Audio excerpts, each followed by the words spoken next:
সত্যি বাঙালি বাড়িতে ঝিঙ্গা আলুর পোস্ত হয় না, আর পোস্ত হয় না এমন কিন্তু বাঙালি পাওয়া খুব কঠিন। এই গরমের দিনে তো নিরামিষ হলেই পোস্ত হবেই হবে।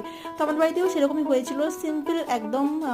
ভালো করে আলুটা কুচি কুচি করে কেটে নিয়ে, তারপরে ঝিঙ্গেটাকে ছোটো ছোটো করে কেটে নিয়ে, নুন হলুদ মাখিয়ে জল ঝারিয়ে নিয়ে, হালকা সর্ষের তেল দিয়ে, তাতে কালো জিরে ফোড়ন দিয়ে, আর আলুগুলো একটু ভেজে নেওয়ার পরে ঝিঙ্গে দিয়ে দিয়েছিলাম। দুটো একসঙ্গে ভাজাভাজি হয়ে যাওয়ার পরে অল্প পরিমাণে লবণ দিয়ে, তারপরে যখন জল ছাড়তে শুরু করলো তখন দিয়ে দিলাম অল্প পরিমাণে দুধ আর আন্দাজ মতন চিনি দিয়ে, ব্যাস মাখা মাখা হয়ে যেতে নামিয়ে নিয়েছিলাম।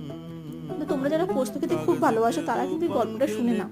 জানো তো, যখন ৭৬-এর মন্বন্তর হয় তার পরপর যখন নীলকর সাহেবরা প্রচুর পরিমাণে আমাদের দেশে চাষিদের উপরে নীলকর চাষের জন্য মানে করে, অত্যাচার করে, তো তখন মানুষের কাছে খাওয়ার জন্য কিচ্ছু ছিল না, প্রচুর পরিমাণে তখন আফিং চাষ হতো।